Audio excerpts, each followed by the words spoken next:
नमस्कार जंटी में स्वागत आपका। मैं हूं योगेंद्र, आप देख रहे हैं खास खबर। और खास खबर में हम बात करेंगे महंगाई की।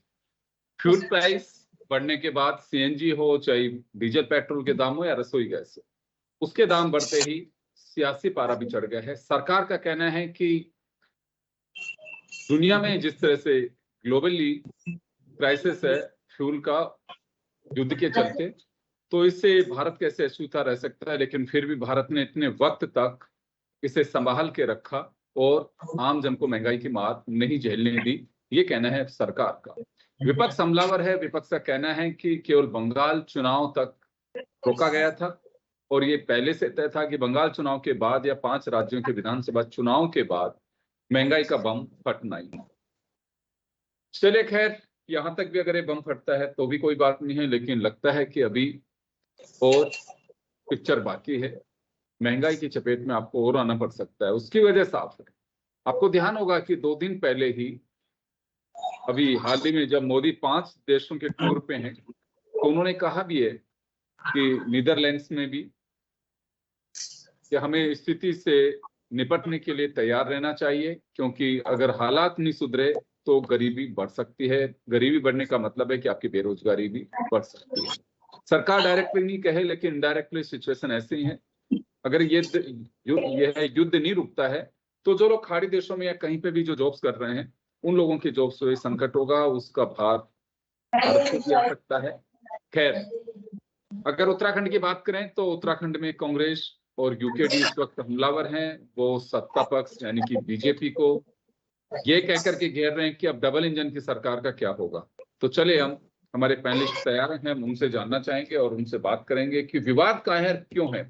तो राजेंद्र शाह साहब हमारे साथ उत्तराखंड के प्रदेश महामंत्री कांग्रेस जुड़े हुए हैं। मथुरा दत्त जोशी साहब बीजेपी से हैं और मीनाक्षी घिल्डियाल जी हमारे साथ यूकेडी से हैं। सभी का स्वागत है। मैं राजेंद्र जी आपके पास में आना चाहूंगा। गवर्नमेंट का ये कहना है, बीजेपी का ये कहना है कि केवल राजनीति करने के लिए विपक्ष राजनीति कर रहा है, विरोध जता रहा है। बाकी विपक्ष को भी मालूम है कि किस सिचुएशन से दुनिया गुजर रही है। तो ये सिंबॉलिक आरोप है, सिंबॉलिक विरोध है आप लोगों का, या इसकी डेप्थ है? देखिए, ये वो लोग कह रहे हैं जिन लोगों ने नारा दिया था 2014 में, बहुत हुई महंगाई की मार, अब की बार फलाने की सरकार। और 2014 में पूरे देश ने उनकी सरकार बनाई और 14 से लेकर 26 तक का मैं अगर आपको बताऊं तो पूरे देश में जो गरीब आदमी है वो तिल तिल तक मर रहा है। और ये लोग समय समय पर नारे बदल बदल के जो है सत्ता हासिल करने का काम कर रहे हैं।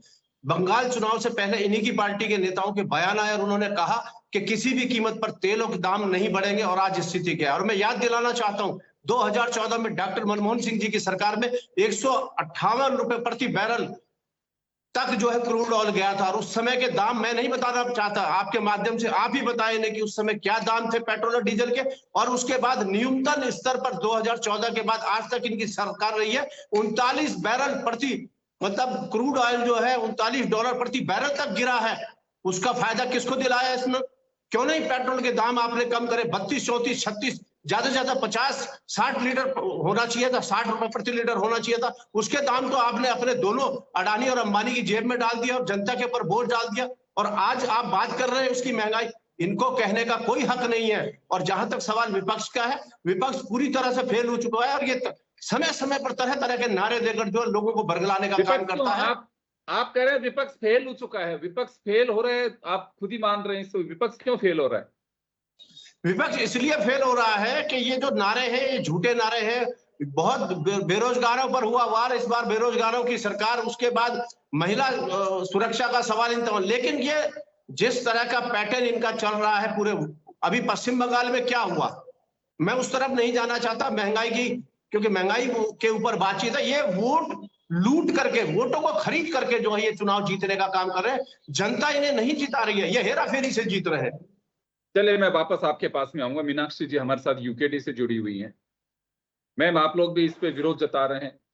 क्या लगता है आपको कि दुनिया में जिस तरह से स्थितियां बनी हुई हैं, भारत भी उससे अछूता नहीं रह सकता? सत्ता पक्ष का ये कहना है कि फिर भी मोदी जी ने बहुत कुछ संभाला हुआ है, नहीं तो महंगाई आप हमारे जो नेबर कंट्रीज हैं अगर आप उनमें देखेंगे तो क्या सिचुएशन। ये बीजेपी का और सरकार का कहना है, फिर आप लोग क्यों विरोध जता रहे हैं? देखिए, दरअसल ये जो सत्ता पक्ष है, हम तो इनसे ये सवाल करना चाहते हैं कि ये युद्ध आज तो शुरू नहीं हुआ है, ये युद्ध तो चल ही रहा था और 2 महीने पहले तक आप ही के नेता जो है जगह-जगह पे गाना गा रहे थे कि हमारे यहाँ कोई पेट्रोल जो है कमी नहीं है, कोई एलपीजी गैस सिलेंडर की कमी नहीं है, कोई महंगाई नहीं बढ़ेगी। आप ही लोगों ने तो बोला था और आज अचानक से जैसे ही चुनाव खत्म होते हैं, अचानक से हमारे जनता के सर पे क्यों ठीकरा फोड़ा जा रहा है? क्योंकि ये तो जिम्मेदारी सरकारों की होती है कि किस प्रकार से मैनेज करना है चीजों को। लेकिन हम देखेंगे कि जो हमारा जो भारतीय जनता दल की भारतीय जनता पार्टी है, इसका काम सिर्फ वोट बैंक की राजनीति करने का है। इसने कभी भी देश पर ध्यान नहीं दिया। आप देखिए कि महंगाई, ये जो पेट्रोल के दाम आज बढ़े हैं या लेकिन जो महंगाई है ये पहले से बढ़ती आ रही थी। अगर आप डेटा चेक करेंगे तो उसमें आपको पता चलेगा कि हमारा इन्फ्लेशन जो है 8.3% की दर से मार्च में ही बढ़ने लगा था, क्योंकि इन लोगों ने हमेशा से ये आंकड़े हमसे छुपाने की कोशिश करी है। इन्होंने हमेशा लीपापोती की है, आंकड़ों के साथ खेल किया है और आज सिर्फ ये युद्ध के ऊपर सारा का सारा ठीकरा फोड़ रहे हैं। और उसमें भी ये लोग क्या कह रहे हैं कि जनता अपने आप से स्वयं से देखे, जनता पेट्रोल कम यूज करे, जनता महंगाई की मार झेले। अरे आप लोगों को आखिर सत्ता में बिठाया क्यों है? आप लोगों को सत्ता में इसीलिए बिठाया है कि एक तो आपकी दूरदर्शी सोच होनी चाहिए, दूसरा आपके पास उस तरह की प्लान और नीतियां होनी चाहिए कि किस प्रकार से भारत का जो गरीब जनता है वो किस प्रकार से आने वाली महंगाई से पार पाए। ये नहीं कि सारा का सारा जो बोझ है आपने जनता के सर पे डाल दिया। हम लोग हमेशा से मेक इन इंडिया की बात करते आ रहे हैं, मेक इन इंडिया। आखिर उस मेक इन इंडिया ने किया क्या भारत के लोगों के लिए? आज ये स्थिति हो गई है कि एक युद्ध होता है कहीं और, अमेरिका और ईरान में कहीं हो रहा है वो युद्ध, और आज उसकी जो भारतीय जनता पार्टी के जो गलत नीतियां हैं उसका खामियाजा भुगतेगी यहाँ की जनता। तो इस सारा का सारा ठीकरा जो है इस सरकार ने जनता के ऊपर फोड़ दिया है। चलिए मैं आऊंगा, मथुरा दत्त जोशी साहब हमारे साथ में जुड़े हुए हैं। जोशी साहब, आपके विपक्ष के 2 साथी बैठे हुए हैं, इनका कहना है कि जब अंतरराष्ट्रीय स्तर पर क्रूड ऑयल की प्राइस कम थी तो उस वक्त राहत नहीं दी, अब जब लग रहा है बढ़ रही हैं तो जनता पर आफत थोप करके और पीछे हट गए। चुनाव जीतने के लिए लगातार यह कहा गया और गुमराह किया गया जनता को कि कोई कमी नहीं है, ना किसी तरह के भाव बढ़ेंगे। ये विपक्ष का लगातार आरोप है। उत्तराखंड की बात नहीं है, पूरे देश में एक ही तरह की का आरोप है, एक ही तरह से आप लोग जवाब दे रहे हैं।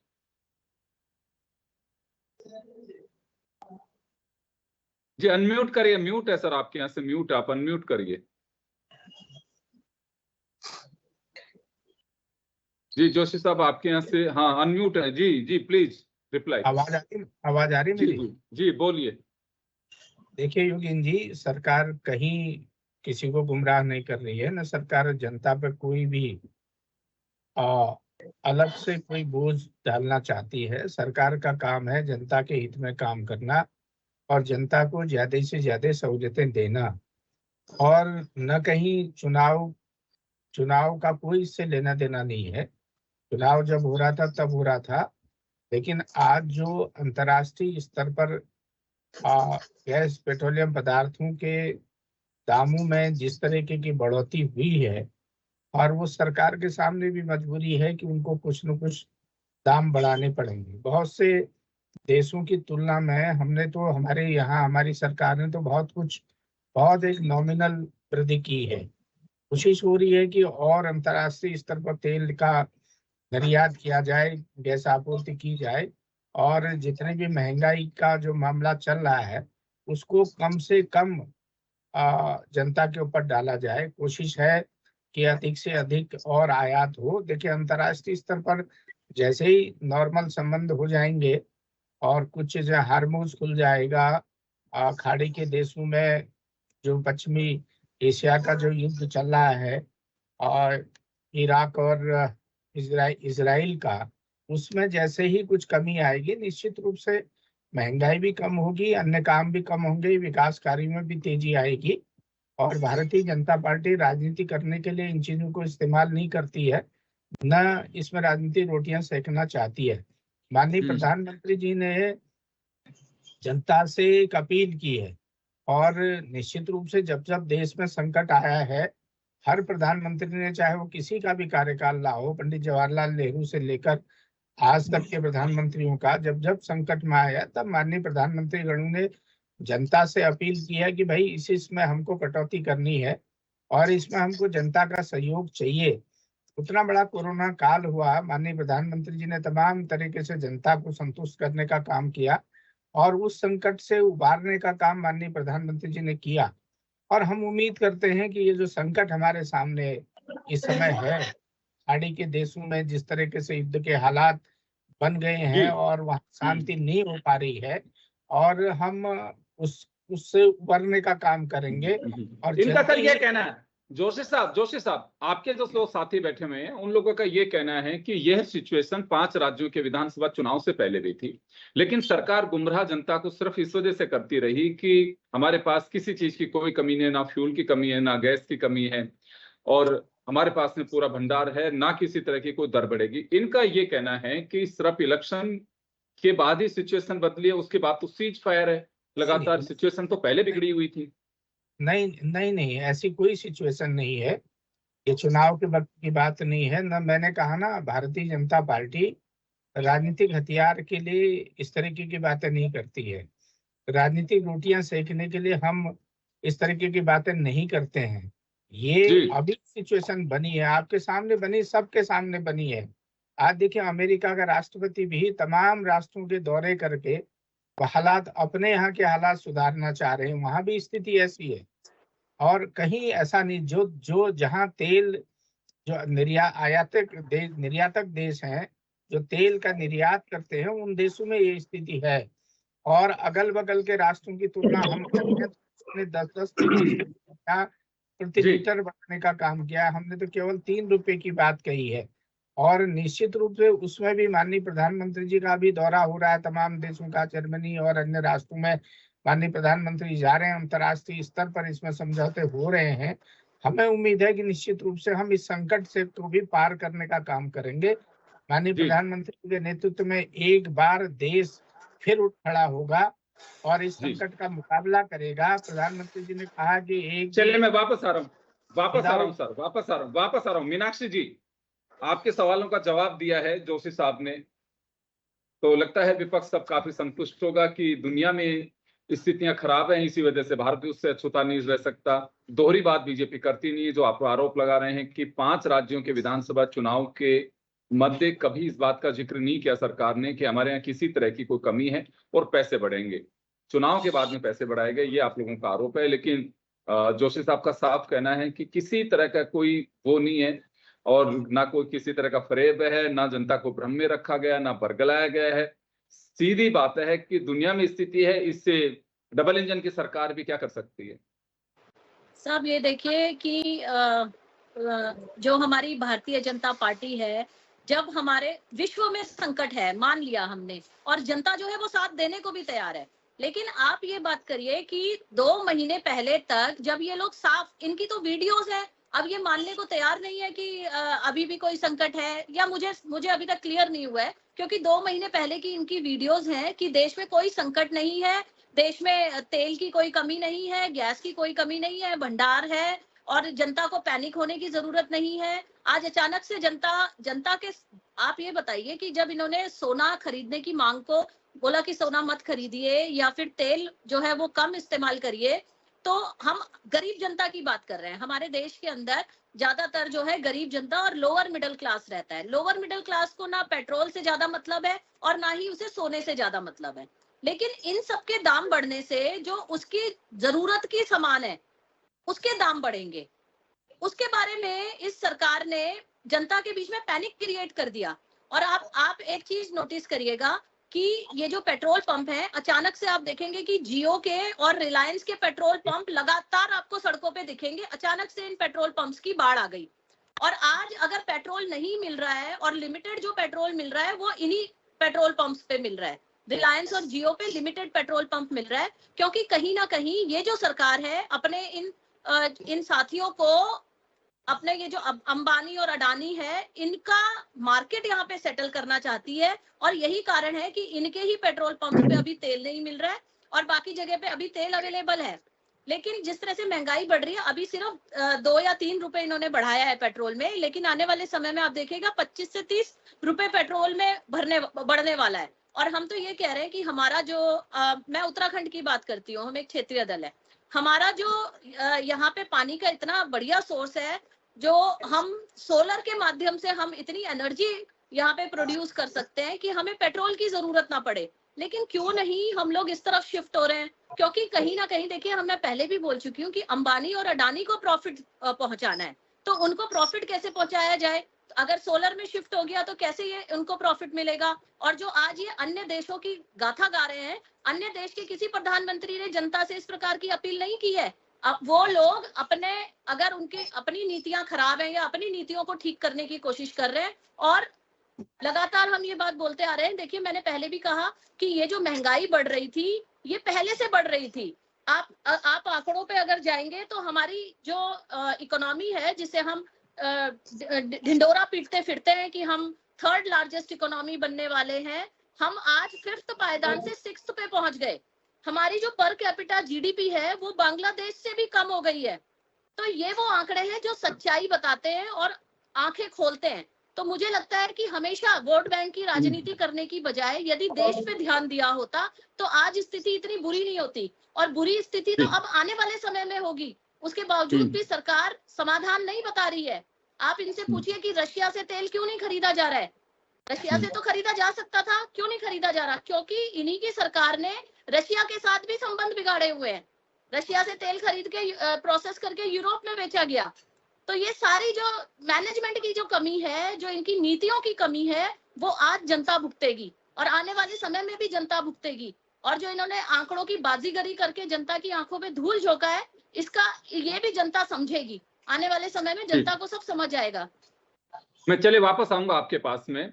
जोशी साहब, विपक्ष का एक तो सवाल यह है कि अमेरिका के उस प्रेशर में रसिया से जो हमें क्रूड मिल रहा था उस पे हमने मौन साधे रखा और हमने उसके भी डिफरेंसेस कर दिए, वहां से खरीदना बंद किया।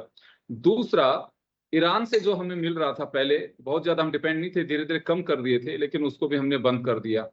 तो विपक्ष लगातार इस बात को लेकर कह रहा है कि अमेरिका के रिमोट से सरकार चल रही है और उससे कोई बेनिफिट भी नहीं हो पा रहा।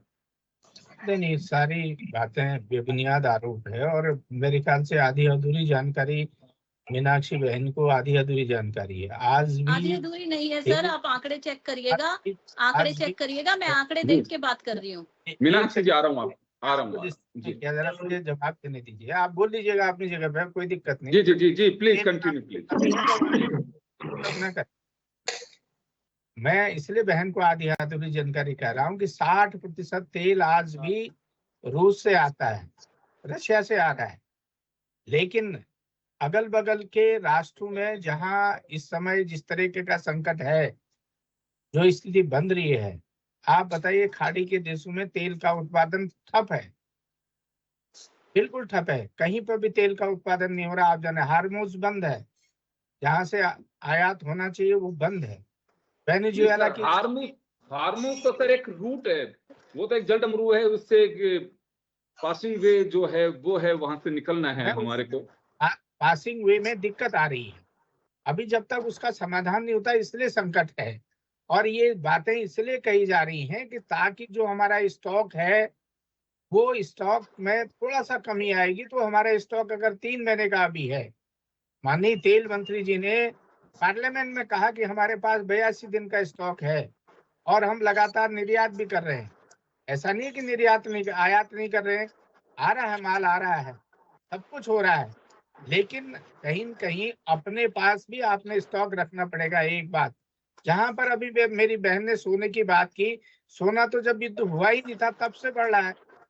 2025 से लगातार सोना आसमान छू रहा है। और प्रधानमंत्री जी ने इसलिए कही कि सोना हमारे यहाँ 90% के लगभग सोना बाहर से आ रहा है। अगर आप अपने देश की मुद्रा बाहर क्यों दे रहे हैं, और अपने देश की मुद्रा आप अपने देश में रखेंगे तो निश्चित रूप से उसका फायदा मिलेगा। ये एक सोचने की बात है। देखिए, इस समय देश जब संकट में खड़ा है, हमको राजनीति मेरे हिसाब से नहीं करनी चाहिए। हमको सरकार के साथ खड़ा रहना चाहिए, देश के साथ खड़ा रहना चाहिए, देश के हित की बात करनी चाहिए। इस समय राजनीतिक रोटियां सेकने का वक्त नहीं है। जब जब सब कुछ नॉर्मल हो जाएगा, देखिए अपने आप सब ठीक हो जाएगी। ये तेल के जी दाम भी आज बढ़ने बरसों से बढ़ते चले आ रहे हैं। जी अंतर्राष्ट्रीय स्तर पर जब तेल में बढ़ोतरी होगी तो निश्चित रूप से हमको ही बढ़ानी पड़ेगी, और हमारे पास जितना उत्पादन है वो हमारे लिए सफिशिएंट नहीं है। हमको लगभग 60% बाहर देशों से लाना ही पड़ेगा, चाहे रसा से लाएं, चाहे हम खाड़ी के देशों से लाएं, चाहे हम वेनेजुएला से लाएं, चाहे हम ब्राजील से लाएं, चाहे हम अन्य देशों से लाएं। उसका हम कोशिश कर रहे हैं। सरकार अपनी तरफ से पूरी कोशिश कर रही है। सरकार का कंट्रोल है, महंगाई में जी कम से कम बढ़ोतरी की जाए। जोशी ये साहब सब वापस आ रहा हूँ, जोशी साहब वापस आ रहा हूँ। तो चलिए, जब हम डिबेट कर रहे हैं उसी दरमियान डॉलर के मुकाबले रुपया का अवमूल्यन यानी कि जो गिरावट आई है, वो कीमत हो गई है 96 रुपए 33 पैसे। ये मुझे लगता है कि आपका अब तक का शायद हाईएस्ट जो है वो रेट हो गया डॉलर के मुकाबले। रुपये की जो कमजोरी है, या ये मान के चलिए कि $1 अगर आपको लेनी है तो इतना रुपया आपको देना होगा। चले, मैं अभी राजेंद्र जी के पास में जाना चाहूंगा। सर, काफी कुछ बताया है जोशी साहब ने कि क्यों सिचुएशन बदली है, किसी तरह का कोई गुमराह नहीं किया जा रहा, जस्टिफाई कर रहे हैं कि जो रेट्स बढ़ाना इस वक्त बड़ा उचित था। देखिए, जोशी जी ने बहुत बढ़िया तरीके से अपनी बात रखी है। जिस तरह से माननीय प्रधानमंत्री जी भी अपनी बातों को इस देश में रख रहे हैं, पिछले 2014 से 12 साल हो गए हैं। इन 12 सालों में अभी जोशी हमारे बड़े भाई हैं, वो कह रहे थे कि 2025 से सोना लगातार बढ़ रहा है। 2025 से नहीं, 2014 से लगातार बढ़ रहा है। 2014 से लगातार महंगाई बढ़ रही है। जो 70 रुपए का कड़वा तेल मिलता था वो आज 200 पार हो गया। और उस समय पर जो तेल, जब इनके जमाने में, देखिए खुशकिस्मत है इस देश के लोग के, नरेंद्र मोदी जी के जमाने में क्रूड ऑयल जो है $80 प्रति बैरल लगातार 6-7 साल तक बना रहा। भाई वो जो लाखों 2 लाख करोड़ रुपया जो रोज आ रहा था, वो किसकी जेब में गया भाई? उसके बारे में बताइए ना आप हमें, देश के लोगों को बताइए ना।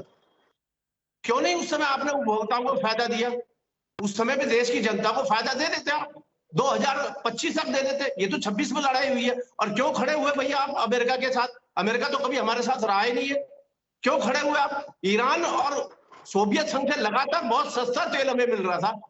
क्यों आपने, अमेरिका बताएगा हमें कि हम देश में किस देश से तेल लेंगे? अमेरिका बताएगा हमें कि हम क्या करेंगे? हिंदुस्तान को बताएगा अमेरिका?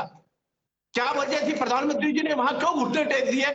ये भी एक सवाल है देश के अंदर, और पूछना हमें उनसे। भाई आप बताइए ना। जोशी जी अपनी बात कह रहे हैं, ठीक है, उनका जो जवाब है, मैं उनके जवाब से मैं नहीं उनके वो कहना चाहता हूं, लेकिन भाई ये बताइए ना कि जब आपके पास समय था, उपभोक्ताओं का फायदा नहीं। आज आपका 2000 का कमर्शियल सिलेंडर आपने 994 रुपए बढ़ाकर 3000 कुछ कर दिया। किसके ऊपर पड़ेगी? आम आदमी के ऊपर तो महंगाई की मार पड़ रही है ना। आम आदमी को कैसे फायदा दोगे आप? ये तमाम चीजें। और एक बात अंत में कहना चाहता हूं कि लगातार प्रधानमंत्री जी कहा करते थे कि जब रुपए की कीमत गिरती है तो प्रधानमंत्री की साख गिरती है। 2014 से लेकर 2026 आ गया, प्रधानमंत्री जी साख नहीं गिर रही है क्या? जब 79 रुपए मैं जवाब दिलाता हूं, तब से समय भी लेकर, कम है, समय भी कम है। जोशी साहब जवाब देंगे। जोशी साहब, रुपए का अवमूल्यन से महंगाई का बड़ा संबंध है, और जो भी सवाल खड़ा कर रहे हैं राजेंद्र जी, नहीं, उनका सवाल वाजिब सवाल है। विद्वान व्यक्ति हैं और अनुभवी व्यक्ति है, लंबा राजनीतिक अनुभव है। और लेकिन मैंने जो बात आपको कही कि अंतर्राष्ट्रीय स्तर पर जो परिस्थितियां की हैं, रुपये का अवमूल्यन भी तभी होता है। ऐसा नहीं है कि कोई हम स्वयं करते रहे ये काम। एक मेरा छोटा सा सवाल है सर, यहाँ पे ये मेरा छोटा सा सवाल है। अंतरराष्ट्रीय सिचुएशन अभी जो बन रही है उसको हम कोट करें, या पहले से भी जैसी स्थितियां बनी रही हैं, जैसे 60 था, 62 था, 65 था डॉलर के मुकाबले रुपया, तो वो जो सिचुएशन थी उस पे अब आप भरोसा करते हैं कि पहले भी स्थितियां ऐसी रही होंगी, इसी की वजह से रुपये का अवमूल्यन रहा? लेकिन देखिए, समय समय पर कुछ न कुछ बदलाव अंतर्राष्ट्रीय स्तर पर आए हैं। आप देख लीजिए ना कि आप पहले से ही देख लीजिए। आप नहीं सर, मैं 2000 तो ये जानना चाह रहा हूँ, मनमोहन, जैसे इन्होंने सवाल खड़ा किया राजेंद्र जी ने कि प्रधानमंत्री जी यानी कि उस वक्त के गुजरात के मुख्यमंत्री यह कहा करते थे कि रुपए की साख प्रधानमंत्री की साख के साथ में जुड़ी हुई है, तो उस समय सिचुएशन जो थी, आज सत्ता में आने के बाद इस बात का एहसास बीजेपी को हुआ है कि हाँ, रुपए का अवमूल्यन कोई खुद सरकार नहीं करती, अंतर्राष्ट्रीय स्तर पे होता है। क्या उस वक्त सिचुएशन अलग थी, आज अलग है? नहीं नहीं नहीं नहीं, कोई सिचुएशन, तब की सिचुएशन और आज की सिचुएशन में बड़ा अंतर। जी देखिए तब क्या स्थिति थी आप भी जानते हैं, मैं भी जानता हूँ। 2005 से लगातार रुपए का उन्मूलन हो रहा है, 2005 से लगातार। अगर आप हिसाब किताब देखें, महंगाई में भी जो बढ़ोतरी होनी शुरू हुई है 2005 से ही ये स्थिति बनी है।